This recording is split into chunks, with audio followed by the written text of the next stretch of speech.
You know, when you think of great generals in history, you usually think of their cunning, or maybe just their brute force. But the commander we're looking at today, his entire game was built on something else. Pure, insane speed.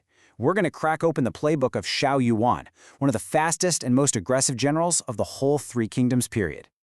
I mean, just look at this stat. 500 li in 3 days. To put that in perspective, that's moving an entire army, thousands of soldiers, about 150 miles in just 72 hours. In an age when everyone is on foot, it's like showing up with a stealth bomber to a biplane fight. It wasn't just fast, it was a legendary feat that completely shattered the rules of warfare for his time. So how in the world did he do it, right? Was it just a matter of yelling, "March faster!" Or was there a deeper strategy at play here? A whole unique playbook that his rivals just couldn't counter? Well, that's what we're here to find out. Okay, so before we can really understand the plays, we've got to understand the player. Who exactly was this master of the lightning raid? Let's pull up his official file.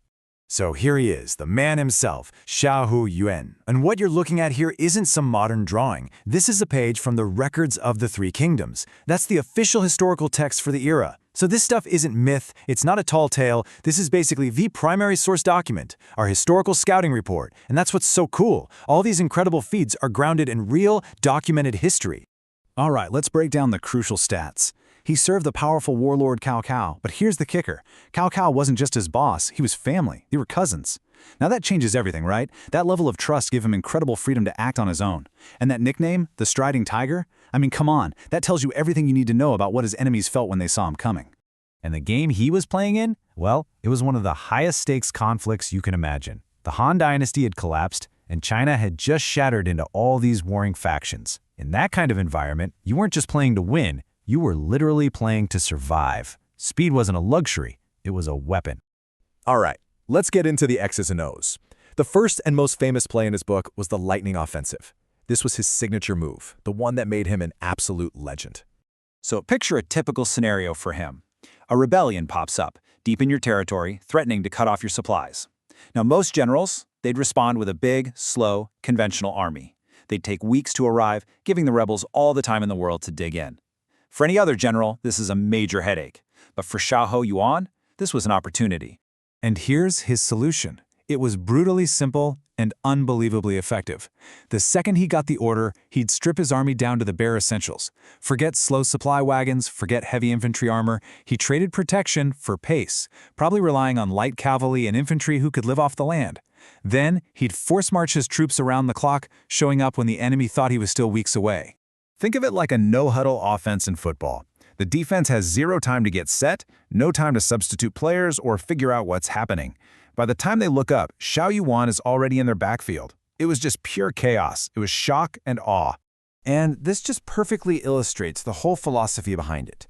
It wasn't just about being fast for the sake of it. The speed was the weapon. The whole point was psychological warfare. Hit your enemy before they even realize they're in a fight. But here's the thing about Xiahou Yuan. He was way more than a one-trick pony. He wasn't just a sprinter, he was a marathon runner too. His next play shows how he applied that same philosophy to long-term grand strategy. Yeah, his lightning raids are the highlight reel plays, but his real legacy was built on something much bigger. He was tasked with taming the entire western region for his lord, Cao Cao. And this was a massive, years-long job, fighting against fierce warlords and rebellious tribes. And he absolutely dominated. He dismantled huge rivals like the famously fearsome Ma Chao. He systematically crushed uprisings. And most importantly, he completely locked down Cao Cao's entire western border. This was a game changer, because it freed up Cao Cao to focus his main armies on his other big rivals in the south and east.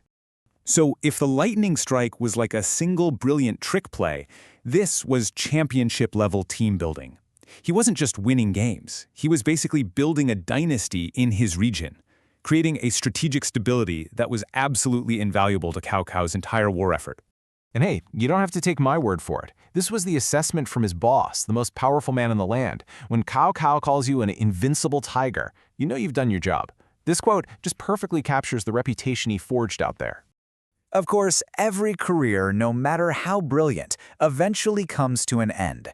So how do we evaluate the legacy of a general whose entire philosophy was built on speed, aggression, and taking incredible risks? Well, this is the great paradox of Xiahou Yuan. The very same traits that made him a superstar were the ones that led to his downfall. His speed could sometimes turn into just being reckless. His desire to lead from the front, which totally inspired his men, also put him in constant danger. And at his final battle, he was actually killed while personally supervising repairs on the front line, a job a commander-in-chief should never be doing. So when we look at his final player card, the stats are just undeniable. He was a master of speed, a ferocious fighter, and a distinguished commander who fundamentally shaped the map of the Three Kingdoms. His impact on warfare in the region was absolutely immense. You know, his career is the ultimate case study in a high-risk, high-reward strategy. It brought him a decade of unbelievable success, but it all ended in a single careless moment. So the question for any leader is that trade-off worth it? It's a debate that's still happening in war rooms and boardrooms to this very day.